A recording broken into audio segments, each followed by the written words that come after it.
After managing operations at Harper Machinery for 18 years, I was summoned to the new owner's office and informed that my role was being eliminated to modernize the company. "We have no use for outdated individuals like you holding us back," Vanessa declared, tossing her hair as if my dismissal were an unimportant detail. My heart pounded, and the color drained from my face. My stomach sank as I tried to process what was happening. My name is Stanley Rowe, and at 59, I had been the reliable force that kept the gears turning at this $30 million company, which produced industrial equipment for half of the factories in the Midwest 40-3 years ago. Charles Harper had started this business from a single lathe in his garage, and when his health began to fail, he specifically chose me to oversee operations. "You're the only person I trust to do things the right way," he had told me. Now his 28-year-old daughter, Vanessa, who had been living in Miami for 2 years and had a business degree, decided the company needed new perspectives. This was her way of saying she wanted to get rid of anyone who remembered how things were done before common sense was replaced by spreadsheets. I just offered a sarcastic smile, gave a single nod, and left. There were no arguments, no threats, and no drama. I simply and systematically cleared out my desk, while the younger employees' people I had trained from teenagers into skilled professionals avoided eye contact. No one said anything, as I packed nearly 2 decades of my life into a cardboard box. However, they had missed one crucial detail. As I walked to my truck holding that pathetic box of personal items, a strange sense of calm washed over me.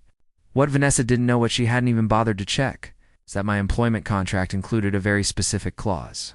Charles himself had insisted on it to prevent competitors from luring me away. It was a severance penalty, worth 2 full years of my salary if I was terminated without cause. But that was just the start of her ignorance. The morning after I was fired, I was at my kitchen table with my friend and lawyer, Harold Preston, reviewing my contract when my phone rang. Charles's name appeared on the screen. "Stanley," he said, his voice tense. "What the hell happened yesterday?" "Ask your daughter," I responded, keeping my voice neutral. "She claims you were resistant to the new plans and were undermining her authority," he said. Charles knew me better than that. He knew I would never sabotage anyone. "You're going to sue, aren't you?" he finally asked. "Already have," I replied. "Harold Preston is handling it." The phone went silent for a moment, then Charles let out a heavy sigh. "She got rid of a lot of people yesterday," he said. "You, Thomas? Jennifer? Anyone over 50? Just then?" I heard Vanessa's sharp voice in the background, and Charles abruptly ended the call. That's when I knew she had no idea what was about. To hit her 3 days later, was sitting across from Vanessa and Harper Machinery's corporate attorney in an office downtown. Harold presented my contract with the severance clause highlighted. $320,000 for 24 months. Her face instantly turned pale. "This is ridiculous," she snapped. "We'll offer 6 months. Take it or leave it." Harold closed his briefcase. "Then we'll proceed with legal action," he said. "The discovery process should be quite interesting, especially regarding the simultaneous termination of multiple employees over 50. The young corporate lawyer's eyes widened, and he urgently whispered something. "To Vanessa?" Her smile vanished as she realized the legal trouble she was in. "Before you threaten us, Stanley," Vanessa said, "you should know we are prepared to fight this. Good luck finding another job at your age." Just then, her father appeared in the doorway. I hadn't seen Charles since his retirement party. He looked thinner and paler, but his eyes were as sharp as ever. After a heated argument with his daughter outside the conference room, came back in and calmly ordered them to pay the full severance. What Vanessa truly didn't know was that I was already in talks with Douglas Klein at Precision Parts, a man who had been trying to hire me for years. While she was busy making threats, I was building something better.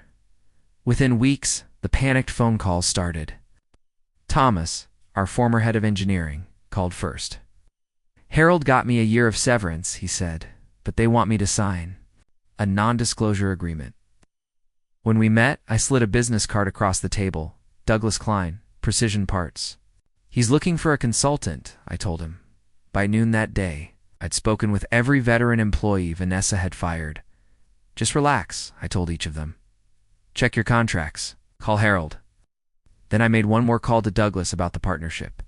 He had offered. What she never suspected was that I had an inside source. Jennifer, who was still working in Harper's lab, had been feeding me information. A message I received included a photo of an internal memo, production delays, quality control issues, and 3 major clients threatening to cancel their contracts because of missed deadlines. But the real surprise came when Jennifer revealed Vanessa's true plan. She's been selling off equipment, Jennifer told me. The specialized machinery Charles bought last year, she's already sold half of it. That's more than $2 million in equipment. 6 months later, her face went white when I showed up at an emergency board meeting. "What is he doing here?" she demanded, pointing at me.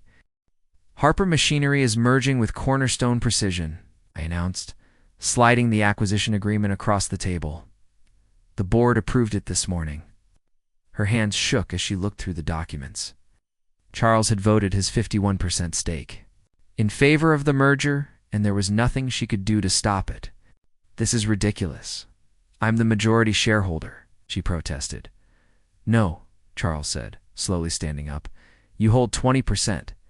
I still have 51%, which I've now voted in favor of the merger." The panic in her eyes was unmistakable as she realized she had lost everything. While she was busy selling off assets and firing experienced workers, I had been quietly building a coalition with the board, securing major clients, and positioning myself to take over the very company she thought she controlled. A year later, I stood in our expanded facility, watching the company flourish under competent leadership. Our quarterly numbers were the best they had been in 5 years.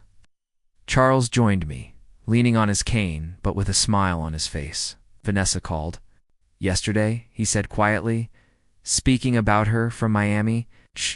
She's starting a consulting firm."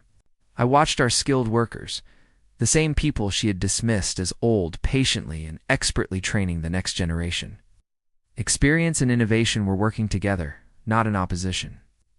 "You know, Stanley," Charles said, when I wrote that severance clause into your contract, I never imagined how it would turn out. I smiled, thinking about how a young woman's arrogance had ultimately handed me control of the very company she tried to destroy. Sometimes the best revenge is simply being better at the game than they are.